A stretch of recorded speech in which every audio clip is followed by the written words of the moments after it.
Like this. Amen. Okay, good morning, church. Good morning.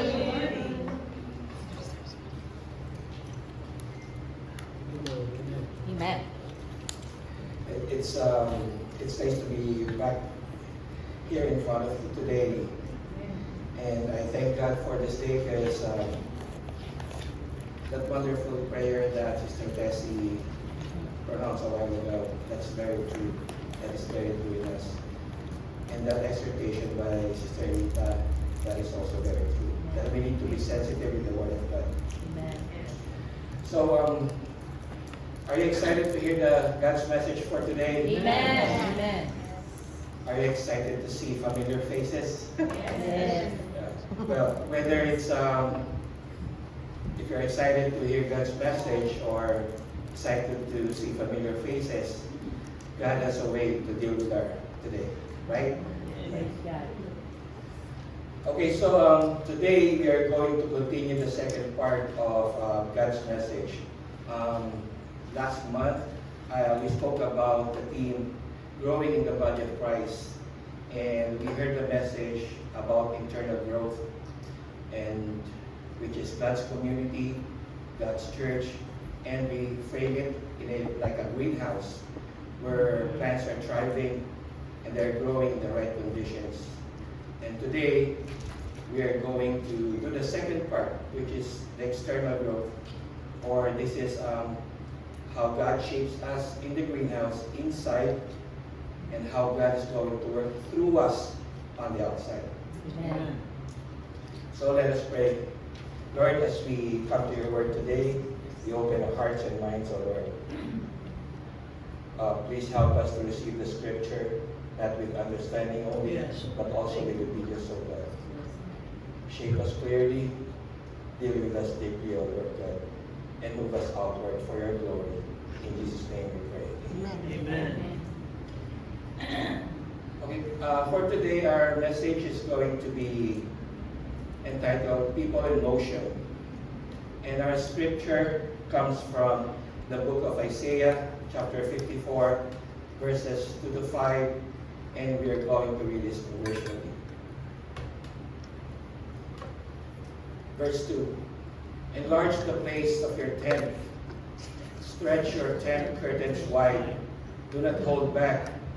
Lengthen your cords. Strengthen your stakes. For you will spread out to the right and to the left. Your descendants will dispossess nations and settle in their desolate cities. Do not be afraid. You will not suffer shame.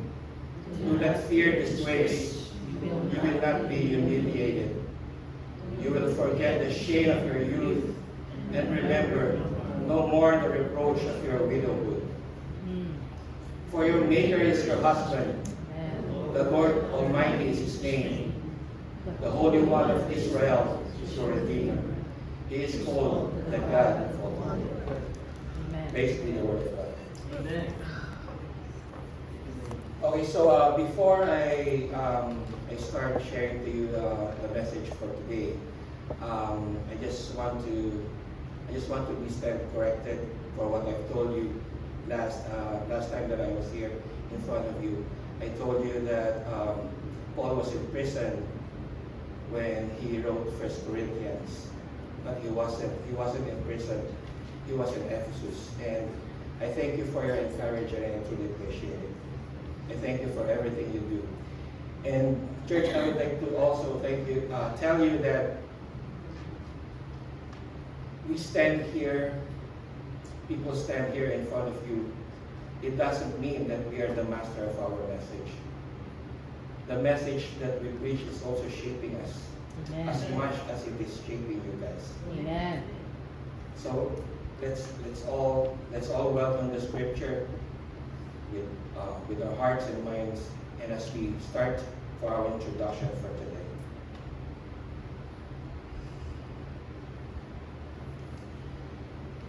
Movement has always been God's method to expand the kingdom. In Genesis chapter 12, verse 1, it says there, the Lord said to Abram, Go for your country and from your relatives and from the land to the land which I will show you. So here God calls Abraham out. He leads him forward and expands his vision beyond himself. And if you're going to read the full chapter, at the end you will see that Abraham before, and then it turns out to be Abraham now, will become the father of all nations. And up to the moment Jesus told the disciples to go into all the world, God has never blessed a people who stayed still. Every time God wants to expand His kingdom, He steers His people in motion. Amen. And in Isaiah 54, God speaks to a people who feel small, stretched, and surrounded. And He gives them a command that sounds almost impossible. I remember in one of our Bible studies, the character in the New Testament who hesitated to heal Paul and Ananias. And when God calls him to go to a place and heal Paul, a blind person, he asked God. And in paraphrase, I want to say that it's like, are you serious, Lord? You want me to go to this person? I have heard a lot about this person. He has killed a lot of your men. Are you really true? Are you serious? And another person or character in the Old Testament, Moses. Moses also hesitated. In Exodus chapter 3, verse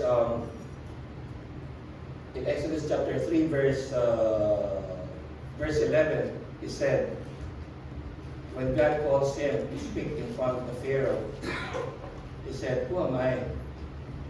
In Exodus chapter 4, verse 1, he said, what if they don't believe me?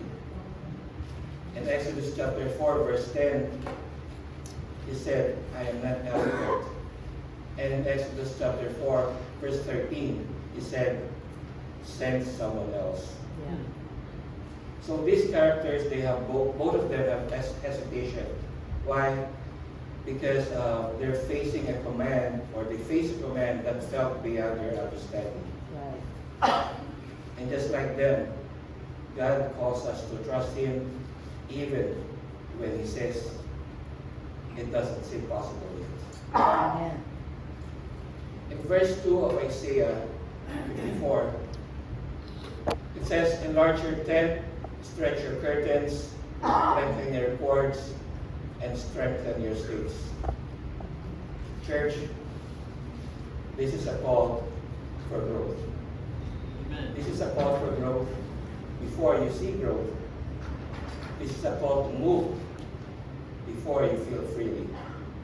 It's a call to act like expansion is coming because God Himself is sending it. Amen? Amen. Let me just, I'm perspiring. I'm nervous. That's good. It's a good thing when you're nervous. The greenhouse teaches us that growth begins in a controlled environment, but movement begins in a shape of perspective. Before God enlarges your territory, He enlarges your vision. You can't step in the field if you're still seeing life through the greenhouse eyes. That is why the first thing that God works in us is our feet. It's not our feet, but if you're focused. And that brings me to my first point. Actually, I have 3 points to share with you today. And the first point is this. People in motion are people who cease. In verse 2, enlarge the place of your tent. In this verse, God begins with a vision word. Enlarge. Before He tells them to stretch, to lengthen, or to strengthen, He tells them to enlarge, to see bigger. Enlarge means to see more than you currently see. Expect more than you currently expect. And believe more than you currently believe. God is saying, you have been looking in the eyes of limitation. You've been inside the greenhouse for too long. I need you to see through the lens of my promise. Inside God's greenhouse, everything is predictable. Controlled temperature, controlled sunlight, controlled water volume, controlled environment. And this creates comfort. And comfort can limit our vision. Why? Because when people stay long inside the greenhouse, they started to think that it is just for them. This is all I have. There's nothing to see. But God doesn't want you to be in the greenhouse for long. He wants you to stretch. He wants you to step into the field. He doesn't want you to hold back. He doesn't want you to see life through fear. Past failures, limited resources, old labels, or controlled environments. He wants you to serve in a ministry,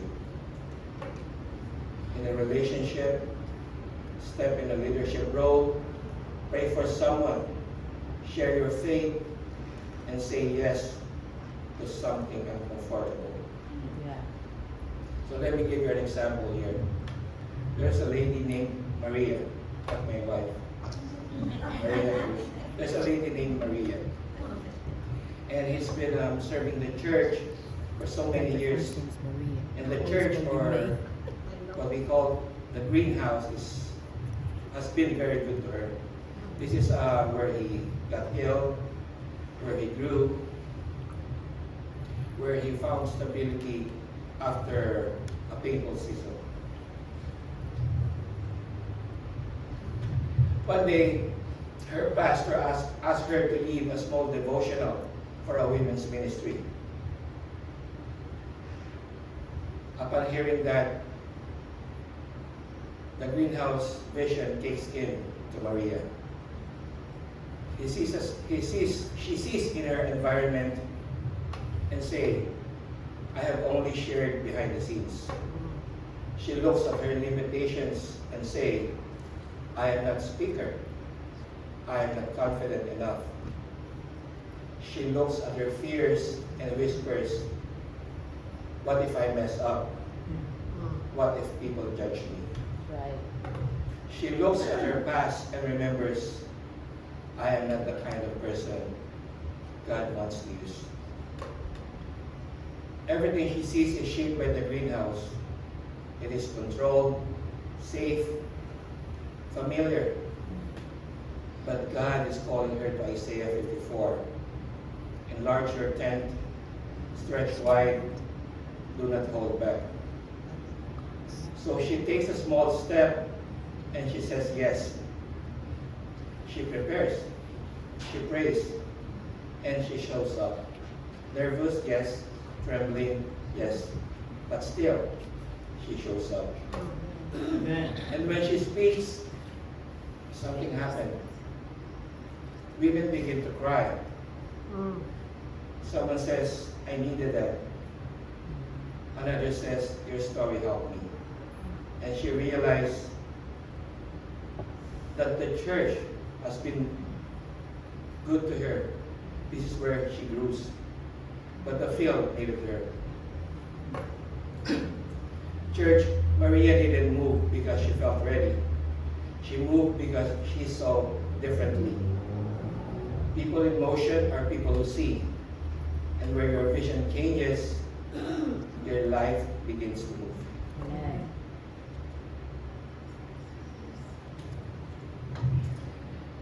My second point, people in motion are also people who serve. People in motion are also people to serve. Seeing is where motion begins.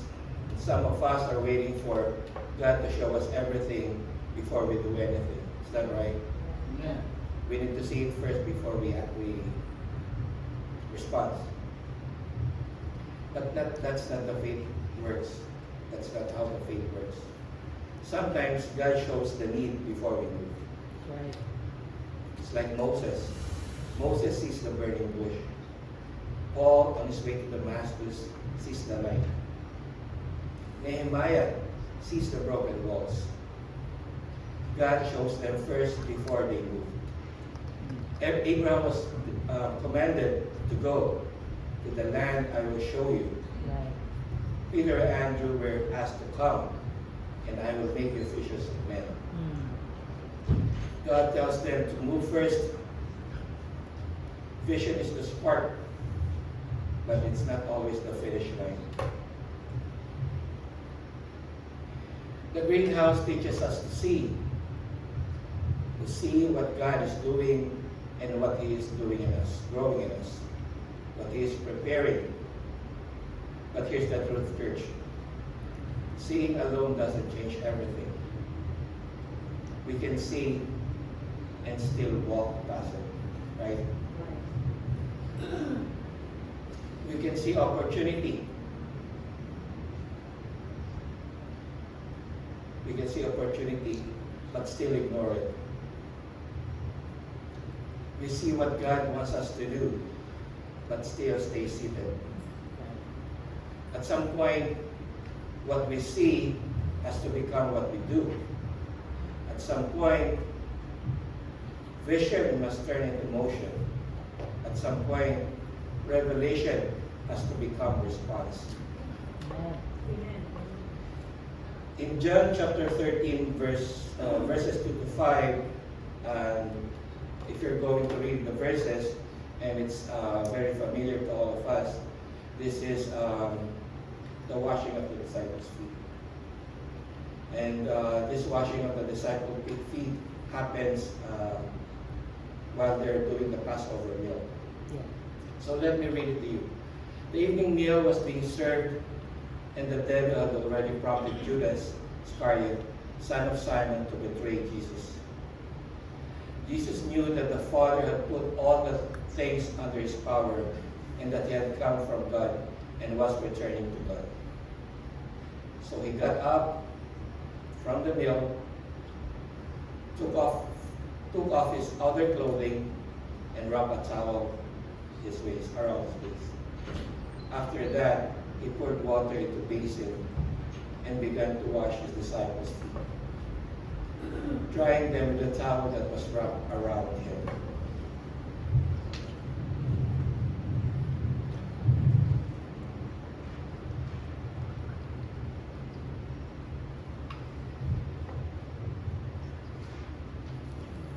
The evening meal was in progress.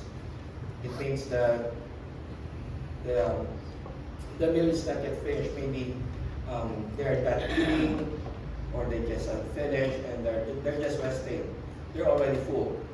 In Tagalog, it's called subna. They're already full. They're not thinking about serving. They're not thinking about, they're not thinking about anything. They're just thinking about resting. Then something happened. Jesus stood up. No announcement, no explanation, no spotlight, just motion. Jesus just stood up. And he took off his outer garments, in other version. He took off his outer garments, that's another motion. Wrapped around a towel around his waist, another motion. Poured water into the basin, another motion.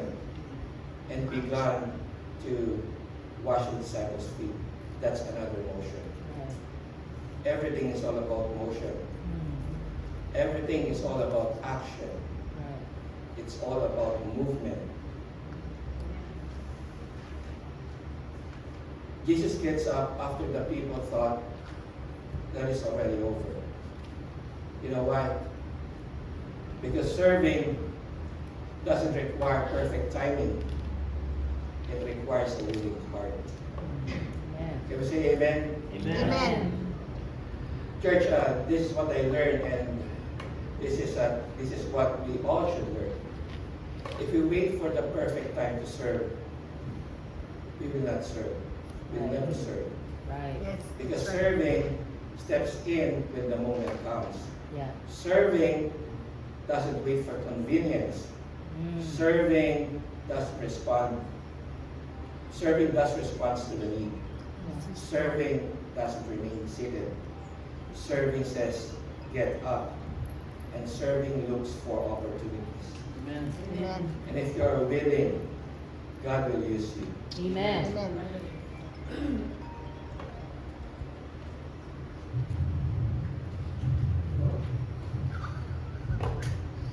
Let me give you an example here.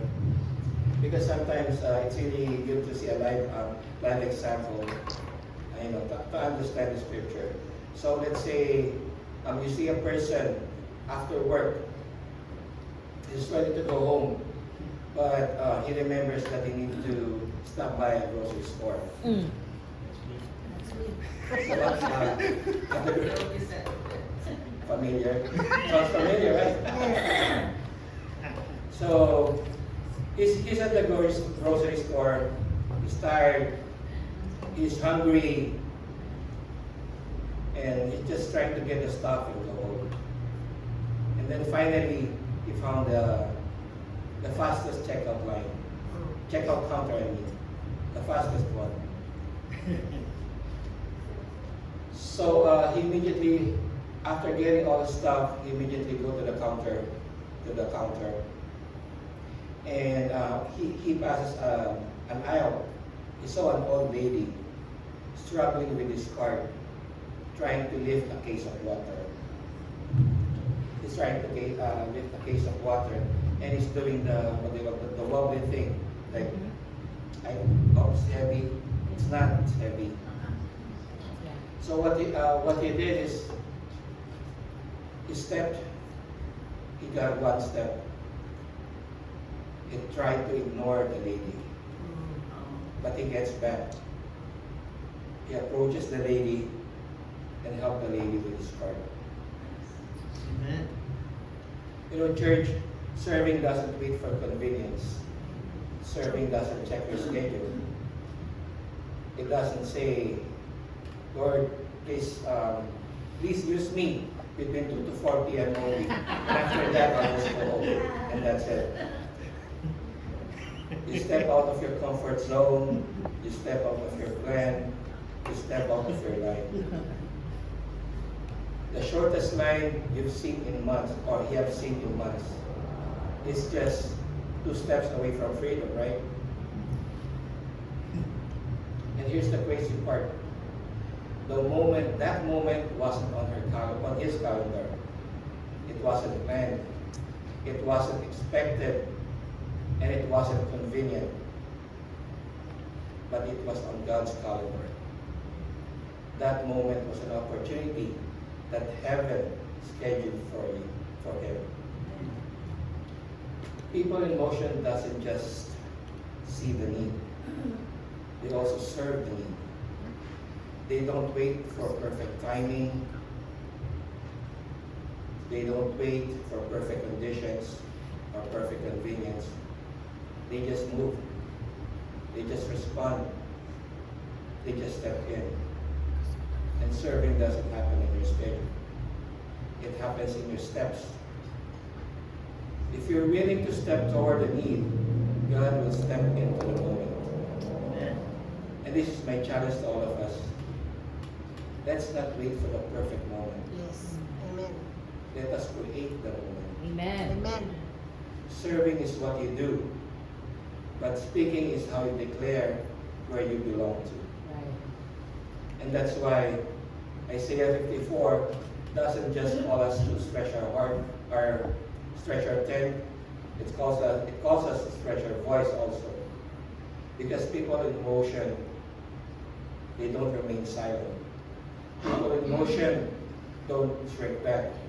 People in motion don't let the enemy have the last word. If you're moving for God, you're going to start speaking for God. Amen. And that brings me to my third point.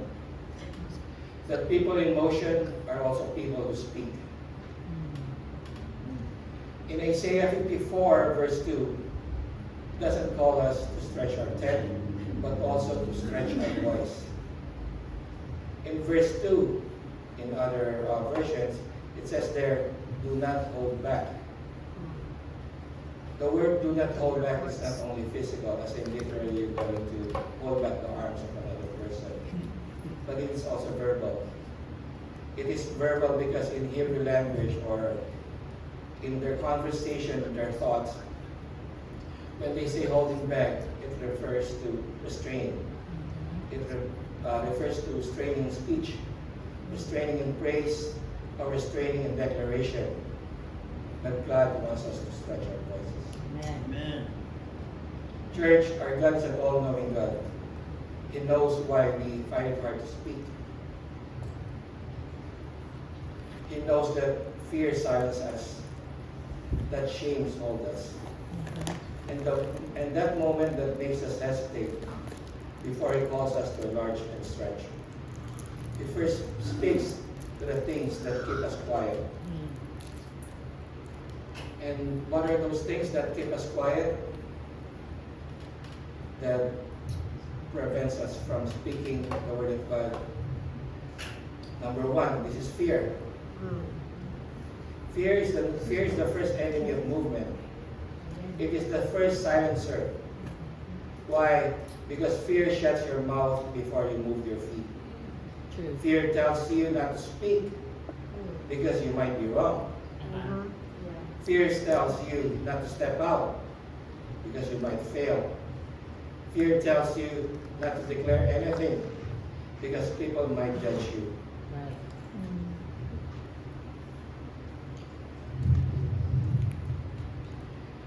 Fear tells you not to open your mouth because you might sound foolish. Fear convinces you that silence is safer than obedience. And these things that happen because of past failures, past wounds, past embarrassment, past rejection. Fear says it happened before, but God says it won't happen again. Fear is the first thing God breaks because of voice is what the enemy attacks us first.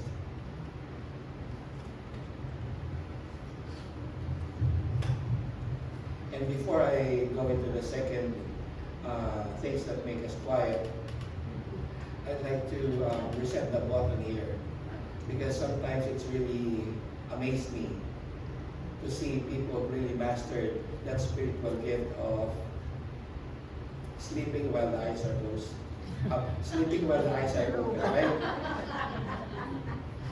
That spiritual gift of people are sleeping while the eyes are closed. And when the pastor or when the person in front speaks and asks a question, they will just nod. They will just nod. It's like they're defying gravity.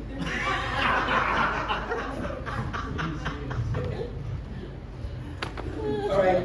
So the second thing that makes us quiet is this: shame. Shame is the fear of being seen. Shame silences your voice because you do not want your history to be exposed. Inside the greenhouse, everything is controlled, predictable, and safe. In verse 4, Isaiah calls shame of your youth. And I'm studying this phrase, shame of your youth. What does it mean, shame of your youth? Shame of your youth means the things from your past. Things that expose you, or things that brought you into open, that make you feel disgraced, that makes you feel humiliated. And let's be honest, no one wants to be disgraced, right? No one wants to be humiliated. No one wants their past dragged into their present. No one wants that.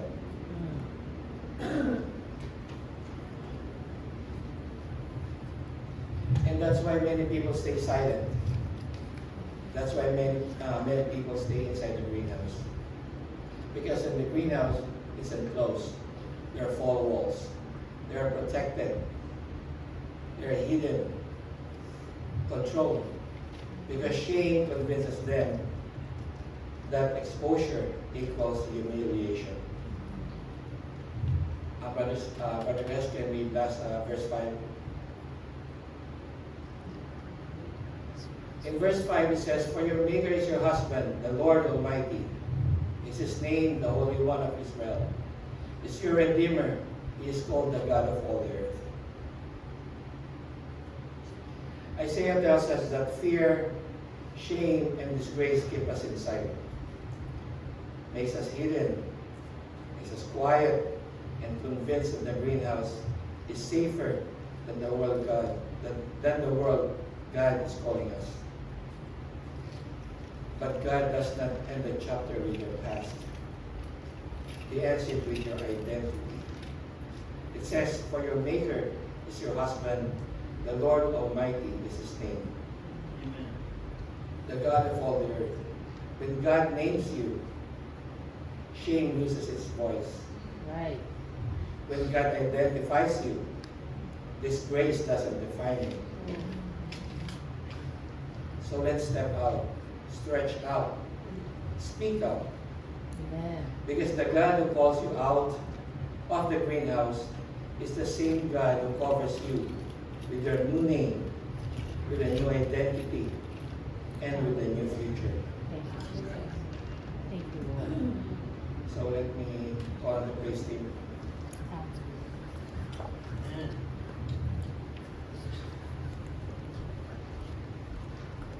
Thank you, Lord.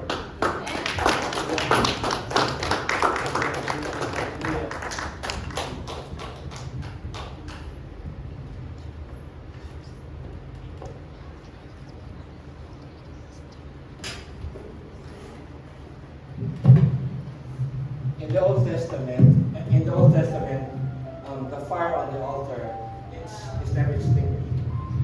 It continues, and God has only one command to His people: that they are going to keep it burning. They're going to keep it steward. Church, fear tries to put out that fire. Shame tries to suppress it. Disgrace tries to silence it. But that fire of God inside the temple is also the fire that lives inside of us. And that fire was never meant to go out. The same fire that lit this church before, the same fire that lit this church in the beginning, that fire was never extinguished. It was never quenched. It was never suppressed. Church is still here. That fire is still here. Amen. We just need to be sensitive. We just need to be sensitive to its warmth. We just need to feel it. We just need to feel it for our family. We just need to feel it for our bones, for our co-workers, for our neighbors, for our community. We just need it to feel it for ourselves. Because when God names you, every other voice goes silent. So with faith, with boldness, and with identity, let's lift this together. And we're not going to declare it, we're also going to sing it. Amen. Sing it loud. Sing it for God. Sing it for everyone. Amen. I am chosen, not forsaken.